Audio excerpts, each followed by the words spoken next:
Study IQ IAS, आपका selection हमारा mission. Why youth don't want pension? A case study on pensions. Welcome to Study IQ. दोस्तों, हमारा देश भारत पूरे विश्व में एक वेलफेयर स्टेट के रूप में जाना जाता है और एक वेलफेयर स्टेट होने के नाते अपने नागरिकों का पूर्ण रूप से कल्याण एवं विकास करना किसी भी सरकार का सर्वप्रथम कर्तव्य है। इसी कर्तव्य का पालन करते हुए इंडियन गवर्नमेंट ने समय समय पर कई वेलफेयर स्कीम्स और इनिशिएटिव्स को लॉन्च किया है। इसमें पेंशन स्कीम्स की अपनी एक अलग कैटेगरी और इंपॉर्टेंस है। जैसा कि हम जानते हैं कि किसी भी पेंशन स्कीम का मुख्य उद्देश्य ओल्ड एज में सोशल और इकोनॉमिक सिक्योरिटी प्रोवाइड करना होता है। इंडियन गवर्नमेंट भी अपनी कई तरह की पेंशन स्कीम्स के जरिए इस उद्देश्य को पूरा करना चाहती है। इन पेंशन स्कीम्स के तहत गवर्नमेंट तथा प्राइवेट ऑर्गेनाइजेशंस कुछ फॉर्मेलिटीज को फुलफिल कर अपने सभी रिटायर्ड एम्प्लॉयज को एक रेगुलर टाइम पीरियड पर फिक्स्ड इनकम देने के लिए रिस्पॉन्सिबल होती हैं। हालांकि आज हम देख रहे हैं कि इन पेंशन स्कीम्स के प्रति युवाओं का रिस्पॉन्स बहुत ज्यादा पॉजिटिव नहीं है। आखिर क्या कारण है कि आजकल युवा वर्ग पेंशन स्कीम्स में इन्वेस्ट करना प्रेफर नहीं कर रहा है? आज हम इसी सवाल का जवाब समझने की कोशिश करेंगे, लेकिन इससे पहले ये जान लेते हैं कि भारत में इन पेंशन स्कीम्स की शुरुआत कब और कैसे हुई। तो आइए शुरू करते हैं। Evolution of pension system in India. दोस्तों, भारत में पेंशन सिस्टम की नींव ब्रिटिशर्स द्वारा 1857 के विद्रोह के बाद रखी गई। इस पेंशन सिस्टम का मकसद एक तरह से भारत में ब्रिटिश एम्पायर को बनाए रखना था। दरअसल इसके द्वारा ब्रिटिशर्स चाहते थे कि लोकल रूलर्स अपनी ब्रिटिश पेंशन्स कलेक्ट करते रहें और विद्रोह का ख्याल उनके मन में न आए। यहां हम आपको बता दें कि 1857 के विद्रोह के समय बहुत से राजा महाराजाओं ने सिर्फ इसलिए भाग लिया था क्योंकि ब्रिटिशर्स द्वारा उनकी पेंशन रोक दी गई थी। खैर, उस समय आम भारतीयों की आय इतनी कम हुआ करती थी कि लोग अपने रिटायरमेंट के लिए सेविंग्स करना तो दूर, अपनी 2 वक्त की रोजी रोटी के लिए भी मोहताज रहा करते थे। इसके साथ ही उस वक्त के पेंशन प्रोविजंस भी काफी सख्त और जटिल हुआ करते थे, जो भारतीयों की समझ से परे था, और इसी कारणवश ब्रिटिश काल की ये पहली पेंशन स्कीम बहुत ज्यादा पॉपुलर नहीं हो सकी। पेंशन सिस्टम की इसी समस्या को दूर करने के लिए ब्रिटिशर्स ने वर्ष 1871 में इंडियन पेंशन एक्ट पास किया, जिसके तहत पेंशन प्रोविजंस को तो सरल बनाया ही गया, साथ ही बढ़ते इन्फ्लेशन को मात देने के लिए डीएनएस अलाउंस के कॉन्सेप्ट को भी इंट्रोड्यूस किया गया। इस एक्ट के पास होने के बाद डीएनएस अलाउंस को बेसिक पे में जोड़ा जाने लगा, जिससे सैलरीड पेंशन्स की आय में वृद्धि देखने को मिली और इस तरह भारत का एक तबका अपने रिटायरमेंट के लिए कुछ पैसे सेव करने लगा। इसके कुछ ही समय बाद वर्ष 1881 में इज़लिंगटन कमीशन के सुझाव पर ब्रिटिशर्स ने अपने सभी गवर्नमेंट एम्प्लॉयज को पेंशन बेनिफिट्स देना शुरू किया। इसके लिए Royal Commission of civil establishments का गठन किया गया, जिसने गवर्नमेंट एम्प्लॉयज को उनकी पहली पेंशन देने का काम किया। इसके अलावा गवर्नमेंट ऑफ इंडिया एक्ट 1919 एवं 1935 में भी भारतीय पेंशन सिस्टम में कई बड़े बदलाव किए गए, जिसके तहत गवर्नमेंट एम्प्लॉयज के साथ साथ पब्लिक सेक्टर के भी वर्किंग पॉपुलेशन को पेंशन बेनिफिट्स दिए जाने लगे, और इसी कारणवश देखते ही देखते ब्रिटिशर्स का ये पेंशन सिस्टम भारतीयों के बीच काफी तेजी से पॉपुलर होने लगा। खैर, ब्रिटिशर्स की ये तमाम पेंशन स्कीम्स लोगों को केवल आर्थिक सुरक्षा ही प्रदान करते थे, और वो भी उन्हें जो किसी न किसी रूप में गवर्नमेंट सेक्टर में एम्प्लॉयड थे। लेकिन अभी भी प्राइवेट सेक्टर और अनऑर्गेनाइज्ड सेक्टर में काम कर रहे वर्कर्स और वल्नरेबल ग्रुप्स जैसे कि विडोज, एल्डरली और फिजिकली डिसेबल्ड सिटीजन्स के पास किसी भी प्रकार की कोई सोशल या इकोनॉमिक सिक्योरिटी नहीं थी। और ये कहना भी गलत नहीं होगा कि ब्रिटिशर्स की इन तमाम पेंशन स्कीम्स की सबसे बड़ी कमी यही थी।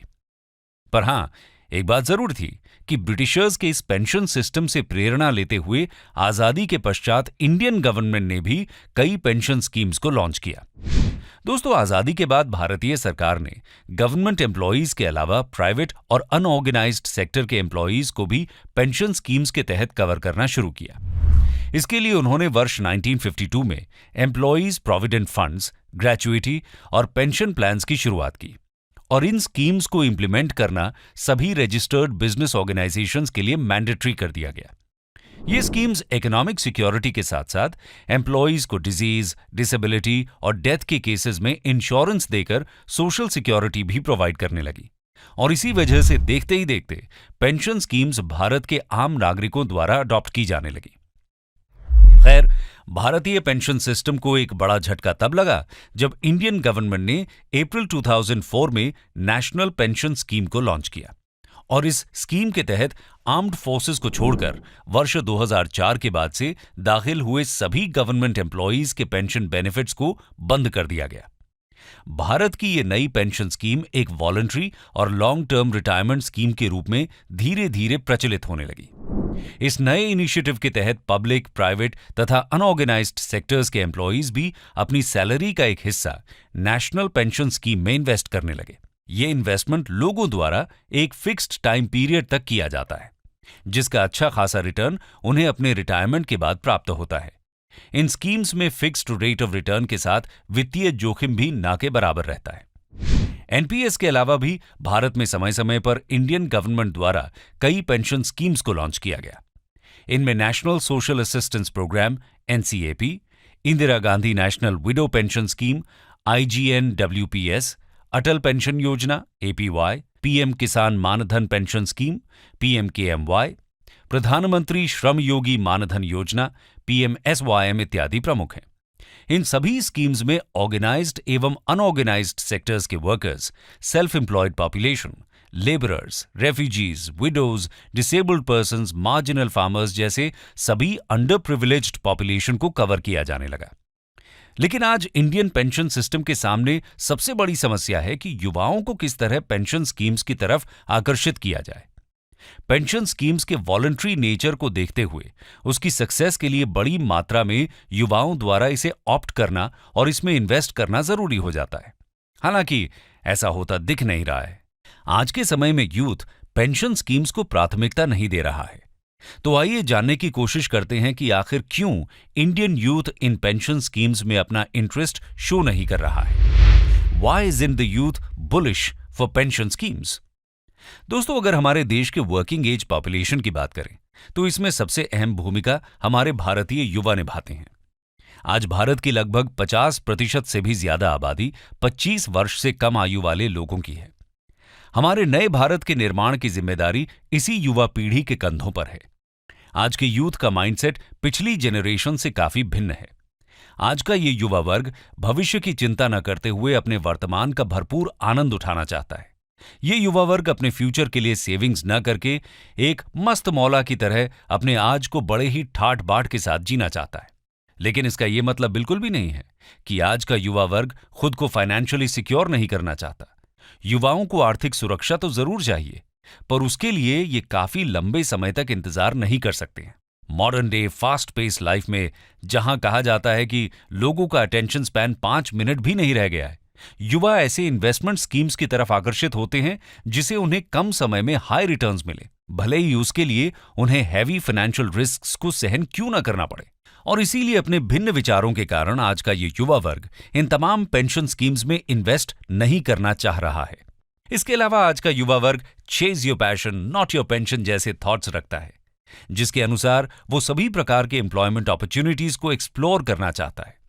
यूथ आज पेंशन या किसी भी तरह के मॉनेटरी बेनिफिट्स के लालच में ना आकर ऐसे प्रोफेशंस को चुन रहे हैं जिसमें उनकी विशेष रुचि हो। उदाहरण के तौर पर freelancing, photography, singing, dancing, trekking, blogging जैसे तमाम नॉन कन्वेंशनल करियर्स युवाओं को लुभा रहे हैं, जिसमें सामान्यतः किसी भी रूप में पेंशन या अन्य रिटायरमेंट बेनिफिट्स नहीं मिलते हैं। ये भी एक मुख्य कारण बनता है युवाओं के बीच पेंशन स्कीम्स की कम होती पॉपुलैरिटी का।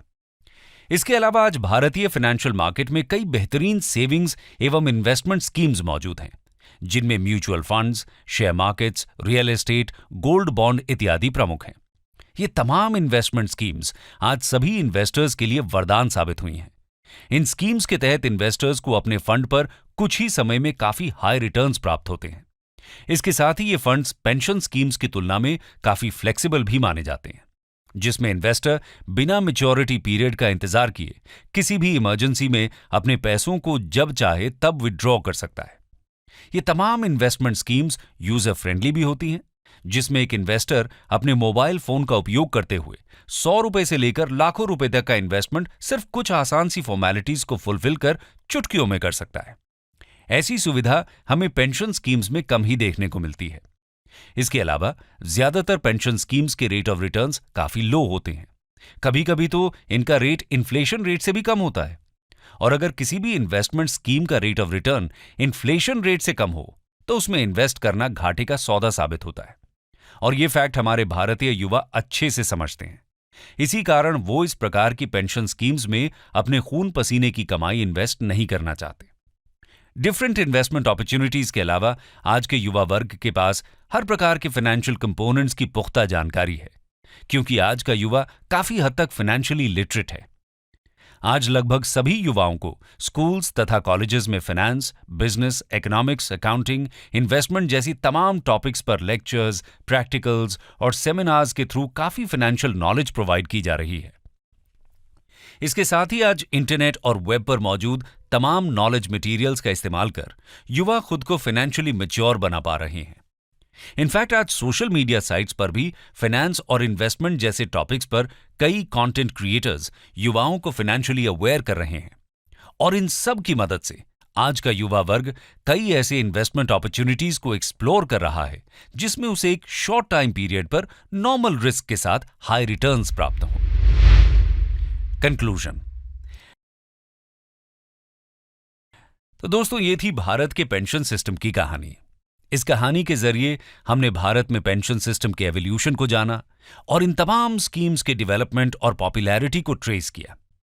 आज पेंशन स्कीम्स की पॉपुलैरिटी पर ग्रहण लग चुका है और अगर समय रहते भारतीय पेंशन सिस्टम को रिवाइव नहीं किया गया तो वो दिन दूर नहीं जब सरकार को इन रिटायरिंग स्कीम्स को पूर्ण रूप से बंद करना पड़ेगा। इंडियन पेंशन सेक्टर के रिवाइवल के लिए सरकार को तमाम ऐसे ल्यूक्रेटिव पेंशन फंड्स इंट्रोड्यूस करने होंगे जिसमें rate of returns inflation rate से ज्यादा मिले, मैच्योरिटी पीरियड कम हो तथा वो फंड्स ट्रांसपेरेंट, फ्लेक्सिबल और यूजर फ्रेंडली हों। इसके साथ ही सरकार एक एक्सपर्ट कमीशन भी फॉर्म कर सकती है जो पेंशन स्कीम्स के सभी लूप होल्स को दूर करने के लिए सजेशंस दे सके। इसके आधार पर इंडियन पेंशन सिस्टम का रिवाइवल हो सके और यूथ को किसी तरह आकर्षित किया जा सके। दोस्तों, आपके विचार में पेंशन सिस्टम को आकर्षक बनाने के लिए किस तरह के कदम उठाए जाने चाहिए? अपनी सजेशंस हमारे साथ कमेंट सेक्शन में जरूर शेयर करें। स्टडी IQ IAS, अब तैयारी हुई अफोर्डेबल। स्टडी IQ IAS, आपका सिलेक्शन हमारा मिशन।